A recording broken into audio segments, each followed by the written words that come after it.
Olá, estou aqui nesta terça-feira, 5 de março de 2024, para voltar a me comunicar com você e contar aí as últimas deste país tão cheio de confusões, né?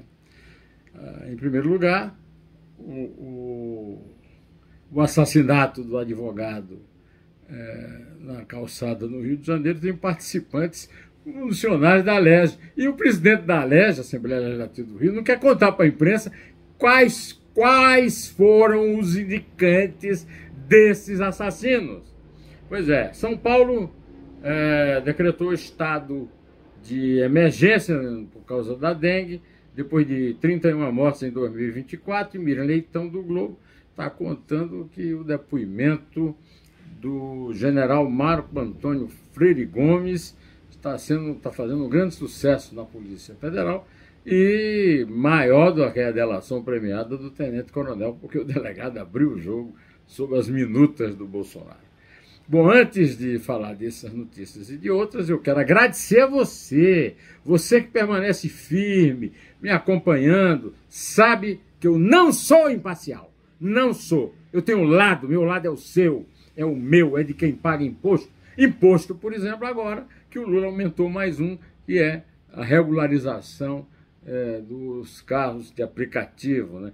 Tem mais imposto, às vezes você pagava uma corrida mais barata, por isso que era um bom negócio ter um carro aplicativo, agora tem que pagar imposto para sustentar a casta, a elite política, dirigente, os militares de alta oficialidade, os funcionários públicos dos altos cargos, os líderes sindicais e os coronéis das PMs dos estados.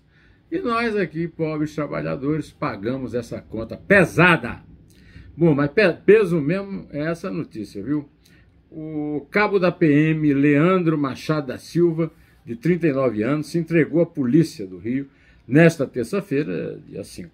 Leandro se entregou na delegacia de homicídios da capital por volta de 10h30, chegou em um carro que parou em frente à especializada de camiseta azul e mochila, acompanhado de seu advogado.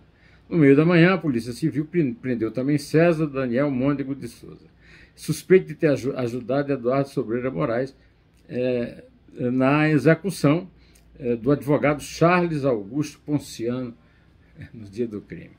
Eu só quero lembrar a vocês o seguinte: esse funcionário aqui,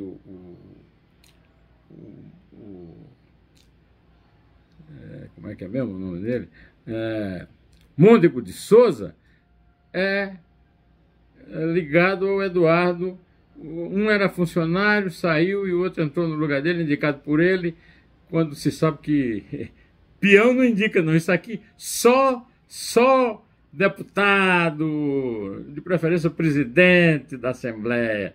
E eles não querem contar para a imprensa quem indicou esses camaradas implicados num crime. E o crime ganha uma repercussão maior agora, que a namorada do assassinado contou que a vítima passava por problemas financeiros e estava advogando para pessoas vinculadas a cassinos online. Meus amigos, eu estou dizendo que jogo, quem sabia muito bem o que era o jogo era a dona Santinha, a mulher do Marechal Eurico Dutra, presidente da República de 45 a 50, que pegou o Marechal pegou a Constituição de 46, numa mão ele tinha a Constituição, na outra mão o livro de orações de Santinha. E era contra a igreja o jogo, e o jogo continua sendo fruto de corrupção, de ladroagem e de crimes como esse. Olha, e agora, hein?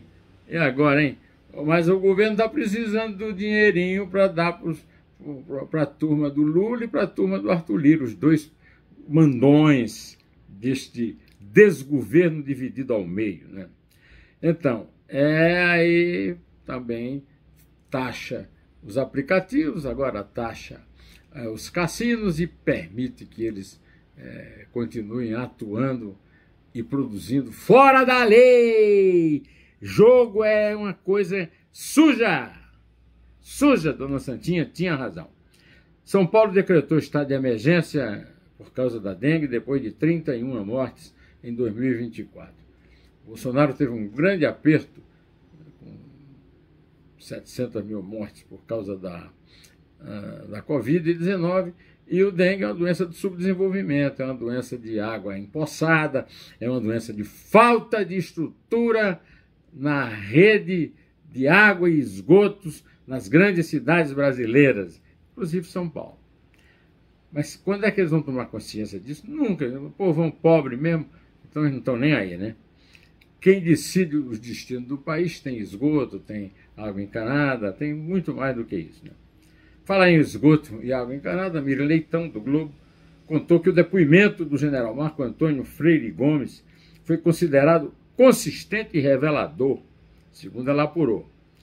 Ele relatou que foram apresentados a ele, pelo próprio ex-presidente Jair Bolsonaro e pelo ex-ministro de Defesa, o general Paulo Sérgio Nogueira, duas versões da minuta do golpe. E eu sempre disse, esse golpe era tão fajuto que tinha minuta. Minuta é coisa que o redator escreve para o patrão ler ou para o patrão publicar. Minuta é um projeto de um texto, né? Então o golpe do Bolsonaro tinha minuta. E eles apresentaram ao general que era contra o golpe. O general agora está contando tudo na Polícia Federal. Isso está valendo mais informações que comprometem o Bolsonaro e a família do que todo o depoimento, a delação premiada do tenente-coronel Mauro Cid, né? Segundo ainda a Miriam,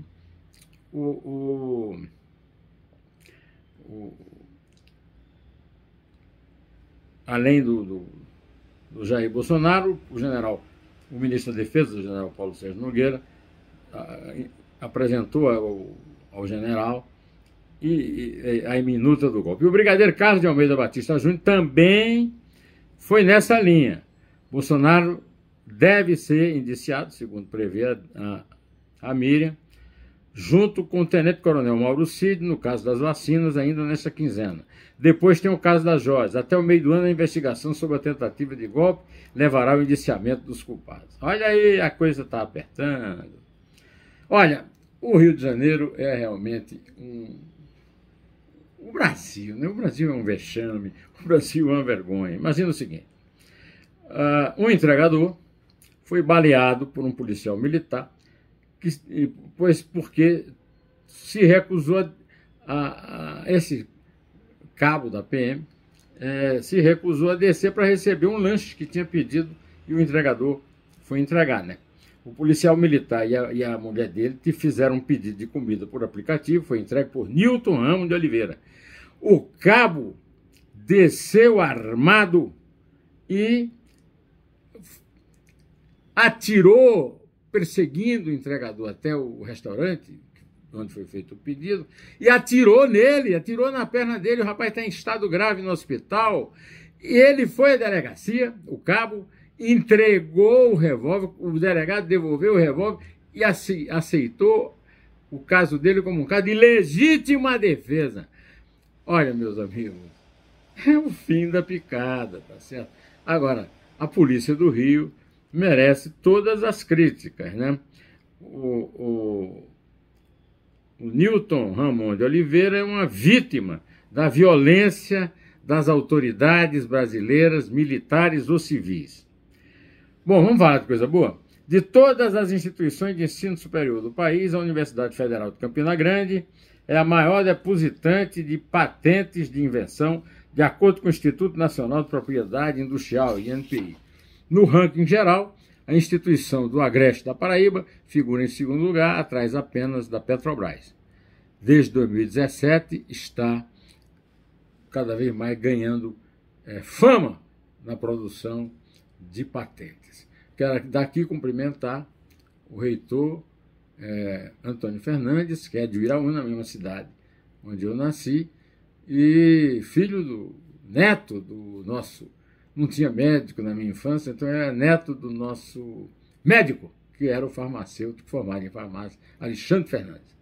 E ele era filho do Fernandinho, que era o herdeiro da farmácia. Bom, a brasileira Fernanda, que tem um site de viagens pela Europa com o marido, na verdade ela é brasileira e espanhola, cedeu à polícia uma gravação que conseguiu fazer da voz de um dos criminosos levar a polícia espanhola, a polícia indiana, a chegar aos 8 indivíduos que a estupraram e agrediram o marido dela, Vicente. Foram roubados e agredidos. O governo local pagou uma indenização para eles de cerca de 1 milhão de rúpias, cerca de 60 mil reais. Como a própria